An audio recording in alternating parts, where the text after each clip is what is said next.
L'intérêt scientifique pour Tartessos a commencé à grandir au début du XXe siècle, notamment grâce à l'attrait provoqué par une culture unique en plein essor qui a amené certains des premiers chercheurs à imaginer des choses qui n'ont jamais pu être prouvées, ce qui n'a fait qu'alimenter la légende.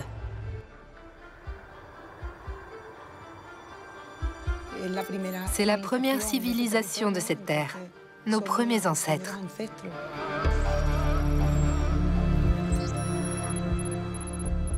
Une grande partie de la richesse tartésienne reposait sur le commerce de métaux. Les mines étaient éloignées de la côte et nécessitaient une plateforme logistique. Clara Toscano dirige les fouilles archéologiques du site de Tejada la Vieja.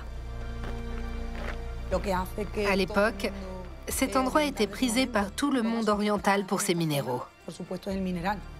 Tejada est un oppidum, une ville fortifiée datant de l'époque des Tartésiens et des Turdétans, dont la taille témoigne de l'importance et révèle de nombreuses informations sur les caractéristiques sociales de ses habitants.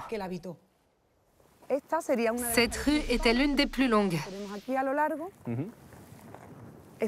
Ce site est un exemple d'aménagement urbain avant les Romains.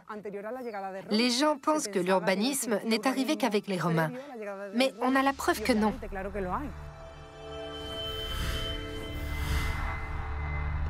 Tejada la Vieja mesure 10 hectares.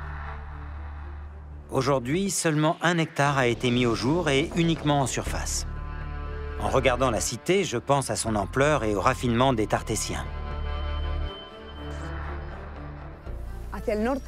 Au nord, dans cette petite vallée, se trouve Pata del Caballo, l'endroit offrant le meilleur accès à la ceinture pyriteuse ibérique.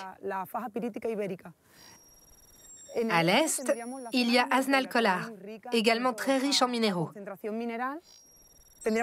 Et enfin, l'embouchure du Guadalquivir, près de Corilla del Rio, et à l'ouest, Niebla et Huelva, porte de sortie vers l'Atlantique de toutes ces richesses minérales. Elle relie l'arrière-pays, la région minière, au monde méditerranéen et atlantique.